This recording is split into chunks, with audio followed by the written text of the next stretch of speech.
Et merci quand même à Clémence. Alors c'est vrai que Joël a fait ce matin la plus belle introduction, donc je ne peux pas la paraphraser, mais effectivement, il faut venir à Perpignan pour voir le sourire de Clémence qui illumine la salle. Merci Joël de l'avoir fait avant moi, parce que j'aurais probablement pas osé. Et puis, je vais rester fidèle à un sujet qu'on connaît bien, mais en fait, et puis merci aussi à Cathy et à Marie, d'abord pour cette introduction, et puis aussi parce que c'est une bonne transition avec ce qu'elles viennent de présenter chacune respectivement, et ce que nous allons, Serge et moi, Serge va les traiter, et moi je vais un peu les décrire, parler de ces fameuses sécheresses. Parce qu'effectivement, on est tous concernés, et le constat, alors c'est quelle flèche? C'est celui-là. C'est ces patients-là, dont on rêve tous, on les obtient, les 10 dixièmes, on en a abondamment parlé, et pourtant, quand on les revoit, ils sont pas contents. Alors ceux-là, on les connaît tous. Alors il y a plusieurs manières de ne pas être content.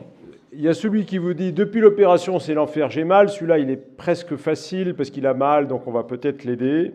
Il y a celui qui dit, je vois flou, là c'est plus embêtant, parce que s'il a bénéficié des soins, soit de cornée, soit de l'implant, c'est déjà plus gênant, parce qu'on a le sentiment qu'on n'a pas exactement obtenu ce qu'on voulait. Et puis il y a celui qui fait les deux.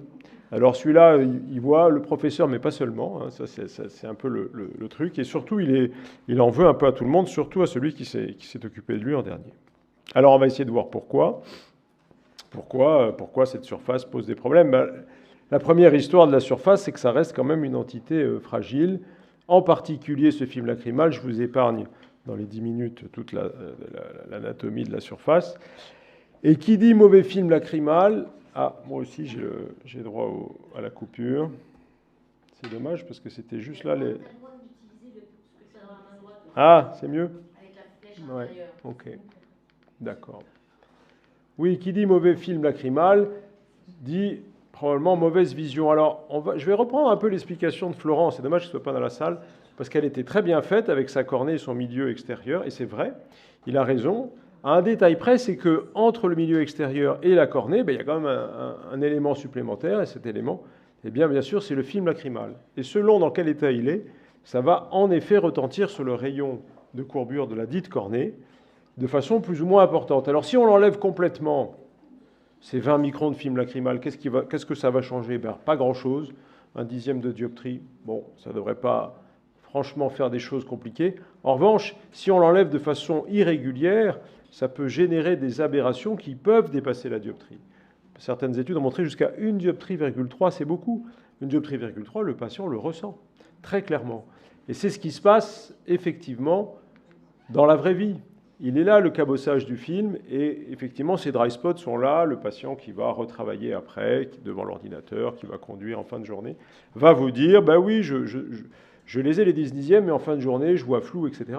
C'est une réalité. Pas la peine d'aller changer ou voir son orthoptiste, changer le verre de lunettes, changer l'axe de l'astigmatisme, etc. C'est avant tout quelque chose qu'il faut bien comprendre. Bien comprendre pour bien probablement l'expliquer. On en arrive, bien sûr, j'étais obligé de la faire, parce que c'est chaque fois obligé, le fameux cercle vicieux que vous connaissez bien. Et là, le focus, il est là, il est sur les deux entités que sont la chirurgie réfractive et la chirurgie oculaire. Pourquoi? Parce que l'acteur central de tout ça, on en a parlé déjà aujourd'hui, ce sont évidemment les nerfs cornéens. S'il y a bien quelque chose qui a été mieux étudié sur les 10 dernières années, ce sont bien ces nerfs, avec tout ce que cela peut générer. C'est eux le véritable pivot central de la régulation. Et on en aboutit dans un premier temps sur les chirurgies cornéennes, sur ce qui a été abondamment décrit par nos chirurgiens préférés de la SOFEM. En l'occurrence, créer un capot ou faire une chirurgie soustractive sans capot, ça a été dit, va engendrer des comportements différents sur ces fameux nerfs. Certains seront coupés, élimés, d'autres pas, d'autres conservés. Et vous avez compris que c'est très important. Finalement, s'il y a quelque chose d'important à retenir sur la chirurgie cornéenne, tout a déjà été dit, c'est probablement de s'occuper de ce qui peut exister en amont et de se souvenir qu'il va y avoir quand même un certain nombre de patients qui vont développer des cas sévères. Il va falloir les gérer parce que eux, ils vont nous abonner à tous les soucis. J'y vois flou, j'ai mal, ou les deux. C'est ce qu'on a dit tout à l'heure. Et il faudra donc véritablement le savoir et le gérer, quoi. Donc, premier message, pour éviter le souci du syndrome sec post-op, c'est déjà dépister le syndrome sec pré-op. Et vous êtes d'accord pour dire qu'il y en a. Les facteurs préopératoires, on les connaît, hein, et en chirurgie réfractive, ils sont présents comme ailleurs. Le port de lentilles, alors ça c'est assez facile, le port de lentilles, parce que souvent le patient le dit en disant je les avais mais je ne les supporte plus, etc. Et puis la notion de traitement, on a parlé ce matin de glaucome. Alors, c'est pas forcément compatible, mais enfin, c'est pas forcément incompatible, pardon, mais le fait d'avoir des traitements au long cours va évidemment générer une surface oculaire qui ne sera pas de la même qualité. Et puis, le déterminisme habituel de l'âge et du sexe en matière de surface oculaire, vous savez que c'est très important. Alors, là, je peux aller vite parce que ça a été abondamment dit. Qu'est-ce qu'il faut le moins faire possible quand il y a une surface touchée en chirurgie cornéenne? C'est le LASIK. On l'a dit tout à l'heure. Il faut privilégier la PKR pour ceux qui, comme moi, ne font pas de smile. Et puis pour les autres, il faut les adresser aux smileuses qui sont là, à côté, et pas que dans la salle, c'est certain. Parce qu'il est quand même certain. Alors, ça a quand même été dit, il y a quand même des cas de sécheresse post-smile. Au début, on a dit qu'il n'y en a pas du tout. En fait, il y en a, mais il y en a moins quand même. C'est ça qu'il faut retenir. Vous l'avez d'ailleurs très bien fait. Je rappellerai juste une publication pour se souvenir, en fait, sur le propos que je disais sur les nerfs. C'est sûr qu'en LASIK, le nerf cornéen va beaucoup moins bien.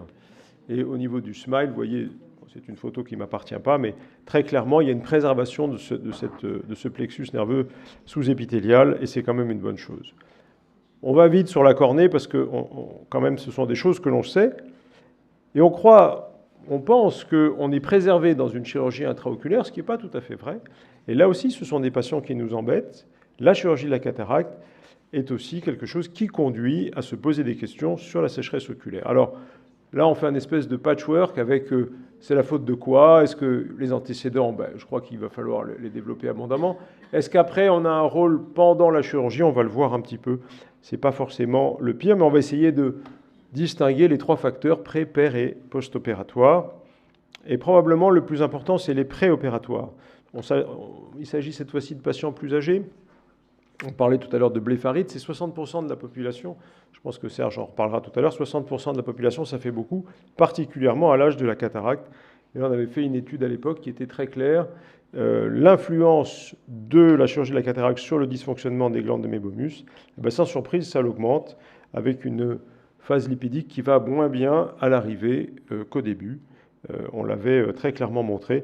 Et donc ça aussi, ça s'anticipe un peu. On le reverra tout à l'heure. Et surtout, ça se diagnostique en amont pour essayer de prévenir un petit peu et d'expliquer cela aux patients. On a parlé de la multifocalité tout à l'heure, brillamment d'ailleurs, avec notre ami Jean-Pierre, que je ne vois pas. Ceux-là, plus que les autres, sont sensibles à la sécheresse oculaire. Pourquoi? Parce que, on l'a dit, l'implant multifocal peut être source d'atteinte de la sensibilité au contraste, et la sécheresse aussi, en fait, puisqu'il va y avoir une atteinte visuelle directe de en lien avec cette sécheresse oculaire. Donc là aussi, il convient de le savoir, et puis de le traiter peut-être plus qu'avec les autres. Alors, je vous ai mis une vieille étude avec la cyclosporine, enfin pas si vieille que ça, mais avec les multifocaux. Bon, il est évident que très clairement, de façon simple, les agents mouillants sont utiles. La cyclo, j'ai mis quand elle est disponible, on peut en discuter, mais c'est devenu quand même dans notre bon pays très compliqué. Alors les facteurs PEROP, ça on s'interroge toujours sur ce qu'on fait, est-ce qu'on le fait bien?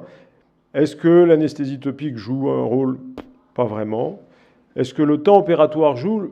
Indirectement, oui, si vous faites une chirurgie longue, ce qui peut être le cas quand vous êtes en CHU avec un jeune praticien, etc., il faut bien protéger la surface de la cornée parce que ça pourra avoir un rôle.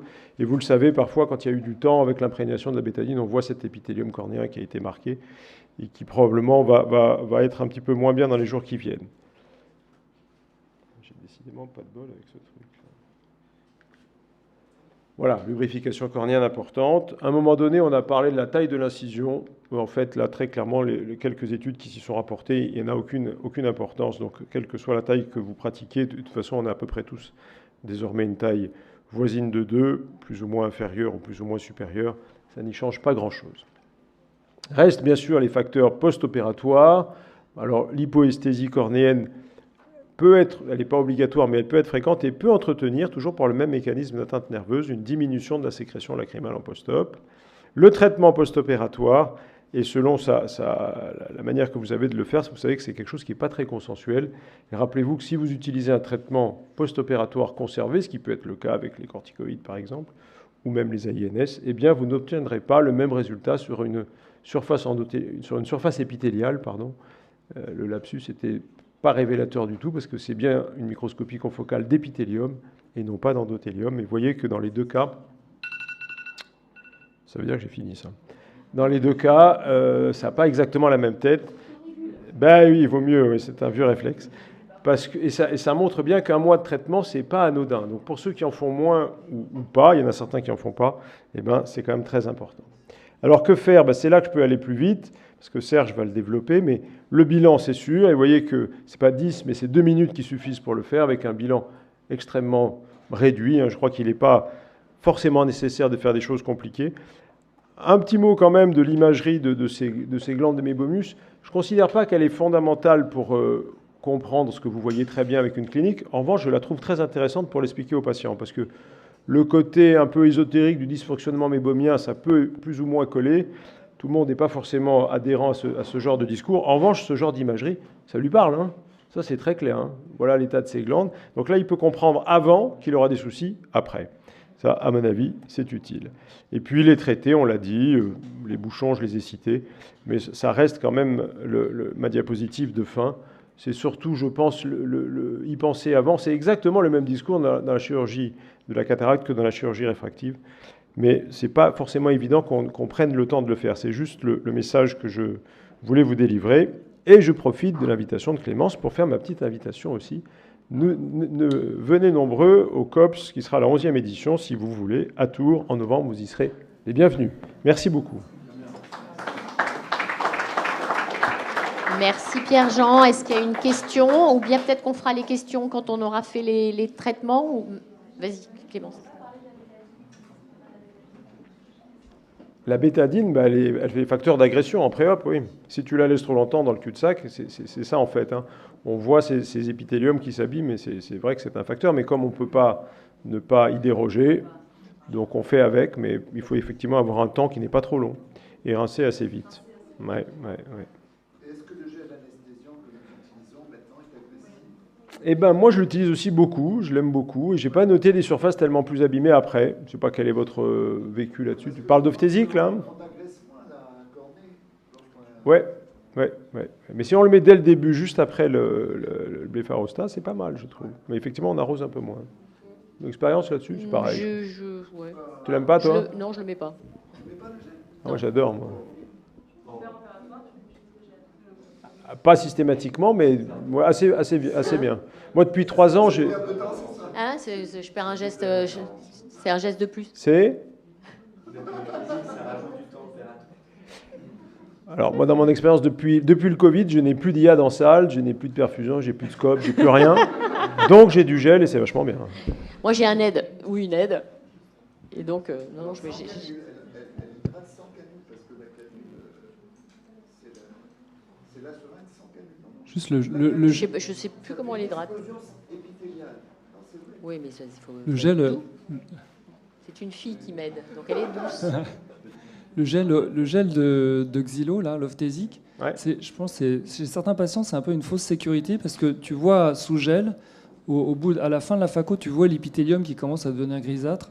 Et en fait, c'est pas juste un lubrifiant, c'est aussi de la Xylo dedans. Et en fait, il y a des épithéliums qui souffrent, pas tout le monde évidemment, hein, mais les épithéliums fragiles, sous ce gel-là, ils souffrent pareil. Hein. Oui, mais voilà. Il n'est pas dit qu'il ne faut pas arroser Serge avec. me convainc dans le fait que je n'utilise pas de gel.